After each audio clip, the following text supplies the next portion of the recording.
Listen, I really should be studying, but what's new, right? Okay, that's just going to be like that for a while. Nice. I need Vaseline on my lips. Hi. Hi. Okay. I actually suck ass at being a YouTuber. Can I even call myself a YouTuber?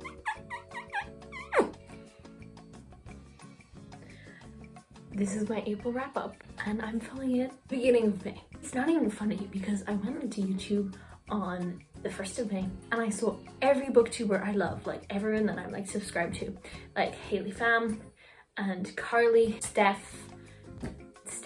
I love how I'm talking about them as if they're my friends. All the wrap ups were up and I was like, I should have filmed mine Saturday. And this month was okay. It was an okay reading month, I think. Some books were really good and some books were not as good, but I definitely there wasn't like a favorite of all time or anything. Current reads. Listen, I am still reading Kafka on the Shore. This was on my current reads last month and I haven't read more.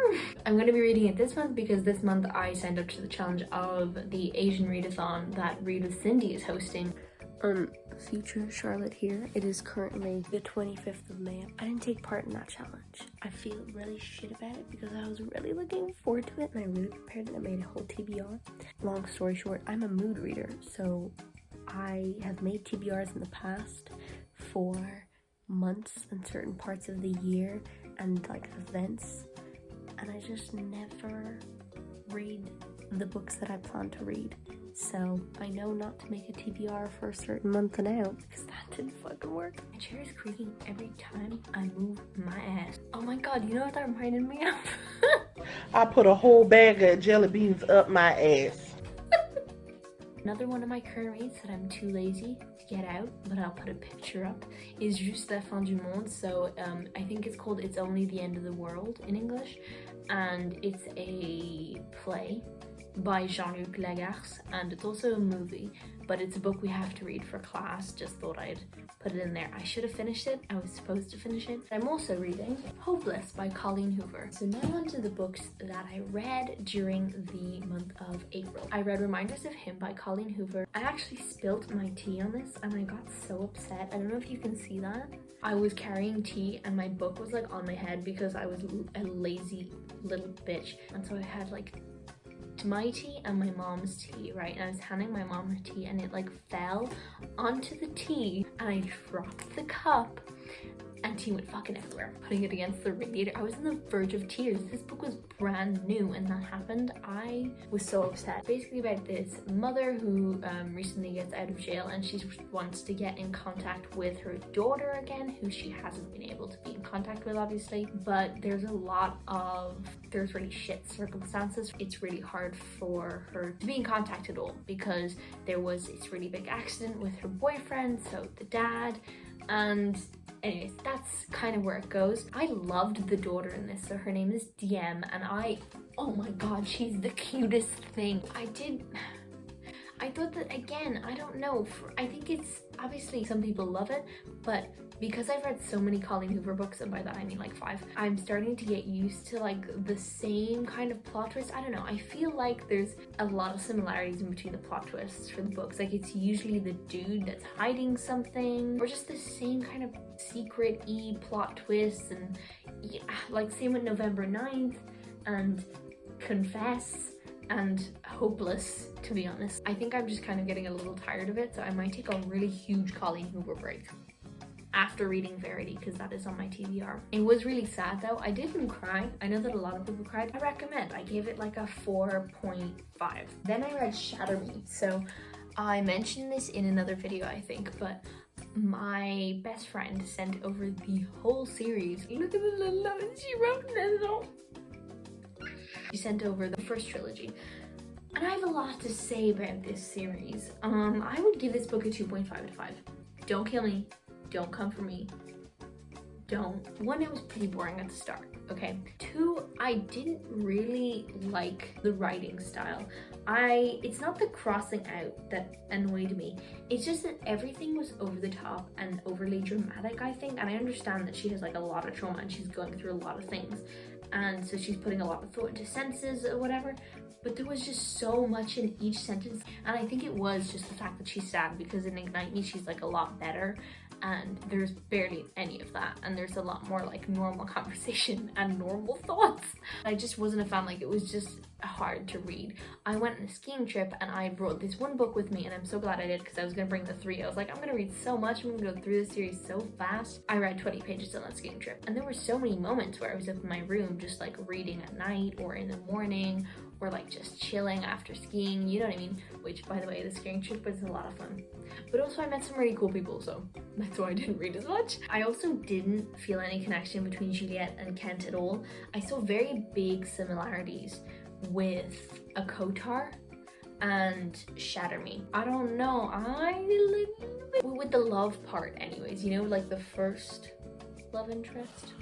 Even if you haven't read the series, you obviously know that there's like, everyone goes on about Aaron Warner. Like, I knew that going into this. Didn't see connection between Adam and Juliet, and I didn't like Juliet or Adam, so I was just like, only person I liked was Kenji. He kept me reading, he kept me there, until the end. Okay, I love Kenji with my whole heart. He's my new fictional crush. I'm obsessed. Juliet is really whiny. I feel bad for saying this because it's like she's been through so much. Basically, Juliet is, she can't touch anyone, right? And she's locked in this cell, and it goes from there, and like half the book is that, and then her trying to escape, and then meeting this dude. Anyways, it got kind of good near the end. That's the only thing I'll say, but yeah, I give it a 2.5 because I got really bored. I'm so sorry. But I know people say that it gets better as it goes along, and it does.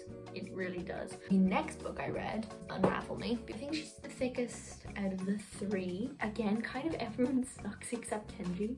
I'm so sorry. Like, I get the whole morally grey character, and I loved Rysand in a Kotar. I did.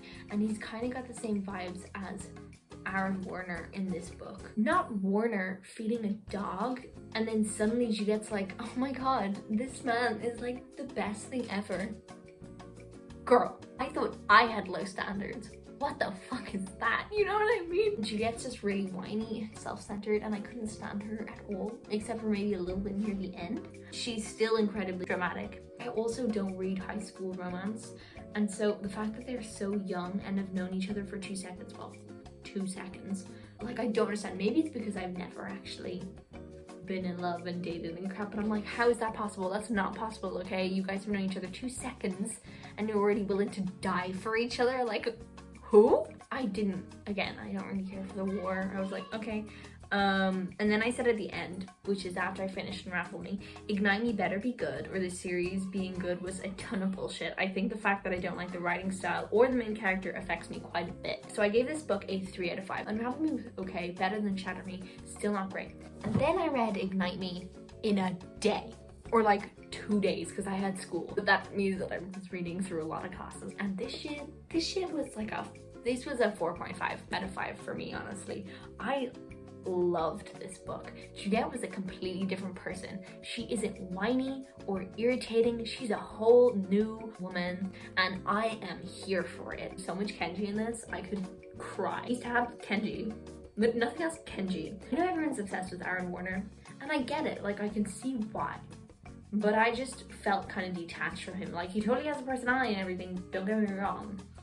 But Kenji's just a funny side character, and I fall for them every time. I don't know if you've read Keeper of the Lost Cities, but Keith in that, amazing. Love him. Funny side characters, like chef's kiss. Kenji and Juliet's friendship is absolutely everything. I need that kind of friendship. But the writing was much better in my opinion. And it wasn't that different. There was just a lot less like imagery. Like, there still was, but it just wasn't like packed on there. The first 2 books were kind of cringy in my opinion. But this one was good. This one was good. I don't know if I'm going to read the second trilogy, but I might at some point. We'll see. So that was the Shatter Me series. Then honestly, I have nothing to say. It's 5 stars all around. Read the 4 heartstopper graphic novels in a day because, okay, let's set the scene here. It's April 20th, I think. And I was like, wait a second, Heartstopper is coming out in a couple days on Netflix and I still haven't read the graphic novel. So I look up the date and I'm like, oh shit, I have 2 days to read these. And so I'm like, okay, I'll just read like 2 each day. I'm sure it'll be fine. It was 6 in the evening. I pulled up my computer, I downloaded them on Set Library and I read all 4 in one go. I didn't stop. I think it was like midnight when I finished them all. I loved those books so much. I think that this community, like the Heartstopper fandom, has so much love for these books. I don't think I've ever seen any fandom have like just such a deep connection with these books. And now I understand. Like, I understand. You know, I gave all these books 5 stars. It was literally a no-brainer. I started the first one and I was like, girl, you already know. And then I watched the series after on Netflix, which I'm going to insert a couple of videos because I was going batshit crazy while watching this. He's gonna run out and kiss him in the rain! Oh! Stop!